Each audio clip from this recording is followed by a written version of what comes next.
All right, let's get right into it. We all spend, hours every single day scrolling, searching, connecting online. But have you ever really stopped to think about the why behind it all? Today, we are going to pull back the curtain on the hidden psychology of how we actually use the web. And trust me, it's probably not what you think. Seriously, think about it. The next time you unlock your phone, what's your real mission? Are you actually trying to solve a problem, find a recipe or something? Are you looking to connect with a friend? Or, let's be honest, are you just trying to escape for a few minutes? The answer to that one little question, well, it changes absolutely everything. And this right here, this is the core idea, the real game changer. See, we usually think in terms of platforms, right? I'm going to go on Instagram or I'll just Google it. But the real truth, our behavior isn't about the site. It's dictated by our goal, our job to be done before we even type in the address. Okay, so here's the game plan. First up, we're going to nail down what's going on in the user's mind. Then we'll decode the biggest platforms out there using this new psychological lens. After that, we'll dive into the three main types of users. I'll give you some strategies for actually grabbing their attention, and we'll wrap up by looking at where this whole thing is headed. All right, let's start with the absolute foundation of all this. For a minute, just forget what site someone is on. The single most important thing to understand their behavior is knowing why they're there. What problem, what itch are they trying to scratch in their life at that very moment? That's the key that unlocks the whole puzzle. Okay, so now let's take that key and use it to build a kind of psychological map of the internet. We're about to group the biggest websites in the world, not by their buttons or features, but by the fundamental human needs they're designed to meet. And believe me, this is where it gets super interesting. So, first up, the problem solvers. Think of these as the internet's tool belt. These are the utility platforms. When you go to one of these sites, you have a clear, defined mission. You need an answer, you need a fact, or you need to get something done, like right now. Take Google, for instance. Your mindset there is all about immediate problem resolution. You're the researcher on a mission. Hop over to Wikipedia, and it's a little different. It's about factual verification. You're the intellectual, looking for solid ground. But then you get to something like ChatGPT, and the whole mindset shifts to co-creation. You're not just finding information anymore. You're the creator, actively making something new with it. And this is such a huge psychological shift, right? Moving from Google to AI is basically the difference between finding an existing answer and creating a brand new result. It's the difference between asking for a map of a city that's already built versus asking a guide to help you design a new city from scratch. All right, group number 2, the social connectors. Now, this group is all about those deep, deep human needs, isn't it? We're talking validation, community, belonging, and yeah, sometimes even a little bit of conflict. You could say this is the human heart of the internet.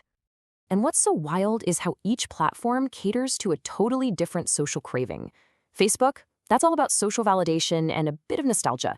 You're the connected, just checking in on your people. Instagram is driven by aspiration and, let's face it, comparison.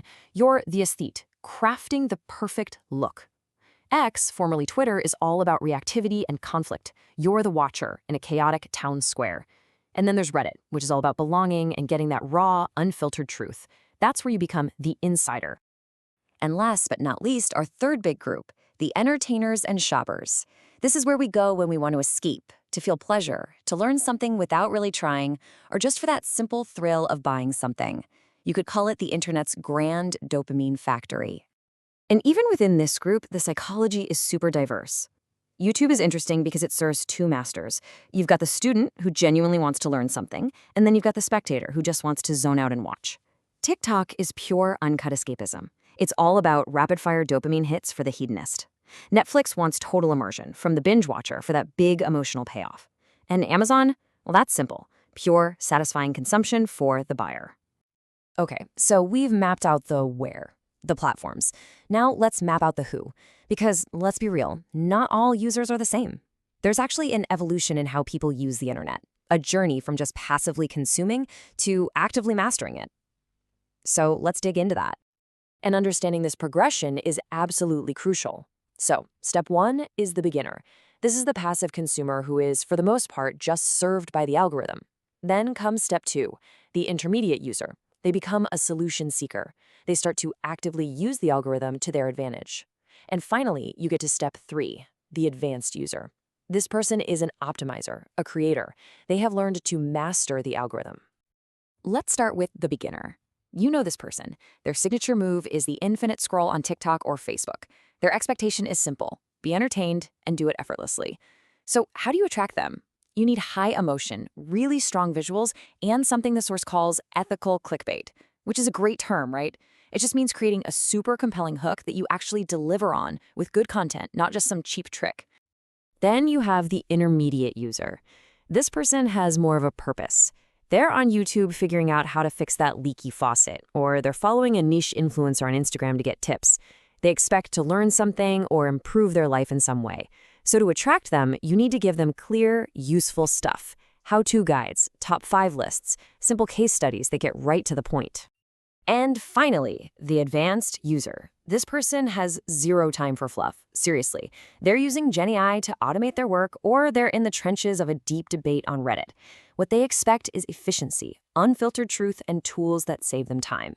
If you want to reach them, you have to bring your A game. We're talking deep expertise, strong opinions, and content that is 100% direct to the point. Okay, so now that we get the psychology of the platforms and the users, how do we put this into practice? Let's talk about some golden rules for actually grabbing attention on the biggest platforms today. Let's start with Facebook. The golden rule here is all about identity. The ultimate goal, the thing you're aiming for, is to create content that makes someone say, "Oh my God, this is so me." When you do that, sharing becomes almost involuntary. It's about making content that people can use to express who they are. TikTok, a totally different ballgame. The golden rule is interruption. You have to imagine the user is in a trance, just scrolling, scrolling, scrolling. You have maybe 2 seconds to shatter that trance. You need a weird sound, a jarring visual, a crazy question. Whatever it is, it has to break that pattern instantly. And what about the future with GenAI? The rule here isn't about interruption, it's about authority. These AI platforms are getting ridiculously good at sniffing out the real experts. So the strategy is to become the authority in your little corner of the world with a really unique angle. That's how the AI is going to find you and put you in front of the right people. Okay, so let's tie this all together and look at the big picture. With all this noise and all these platforms fighting for our attention, where are we actually headed? The source we're looking at has a really sharp and I think really accurate prediction. And here it is. This is the big takeaway. By 2026, digital fatigue is going to be a massive issue. People are just done with average content. They don't want it anymore. What they will want are one of two things: either radical utility or raw humanity. It's either got to be an amazing tool that helps them or an amazing connection that moves them. So that leaves us all with a pretty big question to chew on, whether you're a creator or just navigating this world. In this future of digital fatigue, which path are you choosing? Is your content going to be a tool, or is it going to be a connection? Because in the world that's coming, that mushy middle ground, it's just not an option anymore.